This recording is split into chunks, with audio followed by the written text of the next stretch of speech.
पाक फ़ौज जे सरबराह जनरल आसिम मुनीर चयो आहे त पाकिस्तान पंहिंजी ख़ुदमुख्तियारी ते कंहिं बि क़िस्म जी सौदेबाज़ी न कंदो। इस्लामाबाद के जनाह कन्वेंशन सेंटर में पाकिस्तान यूथ कॉन्फ्रेंस के खिताब कंदे army chief general Asim Munir चयो त पाकिस्तान के मुस्तक़बिल के मामारन ऐं इक़बाल के शाहीननि सां मुखातिब थी करे खेसि तमामु घणी ख़ुशी थी आहे।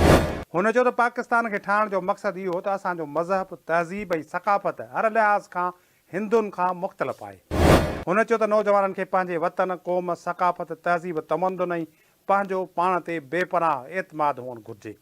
जनरल आसिम मुनीर चयो त पाकिस्तान जे नौजवाननि खे हुन ॻाल्हि जो यकीन हुअणु घुरिजे त हू हिकु अज़ीम वतन ऐं क़ौम जा फ़र्ज़ंद आहिनि। आर्मी चीफ चयो त मुल्क जा नौजवान हिन क़ौम ऐं मुल्क जे रोशन रवायतुनि इक़बाल ऐं क़ाइद जे ख़्वाबनि जी ताबीर जा अमीन आहिनि। हुन चयो त दहशतगर्दनि जे ख़िलाफ़ त पाक फ़ौज विढ़े थी, पर दहशतगर्दी जे ख़िलाफ़ सॼी क़ौम जे सहकार जी ज़रूरत आहे।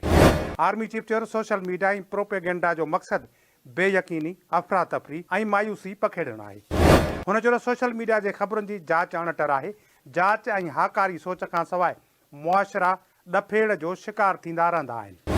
Army chief general Asim Munir चयो त अलाह ताला क़ुरान मजीद में फरमाए थो त ए ईमान वारो, जेकॾहिं को फासिक तव्हां वटि का ख़बर खणी अचे त हुन जी तस्दीक करियो।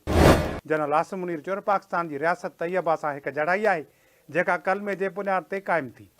पाक फ़ौज जे सरबराह चयो त अलाह ताला पाकिस्तान खे बेपनाह मैदनी वसीलनि ज़रायत नौजवान अफ़रादी क़ुवत जहिड़ियुनि नेमतुनि सां नवाज़ियो आहे। हुन चयो त असांजी फ़ौज हर क़िस्म जे ख़तरे ऐं साज़िश खे मुंहुं ॾियण लाइ हर वक़्तु तयारु आहे। Army chief general Asim Munir जे ख़िताब दौरान शागिर्दनि पारां पाकिस्तान आर्मी ज़िंदाबाद, पाकिस्तान ज़िंदाबाद ऐं क़ाइदे आज़म मोहम्मद अली जिन्ना ज़िंदाबाद जा नारा पिणु लॻाया विया।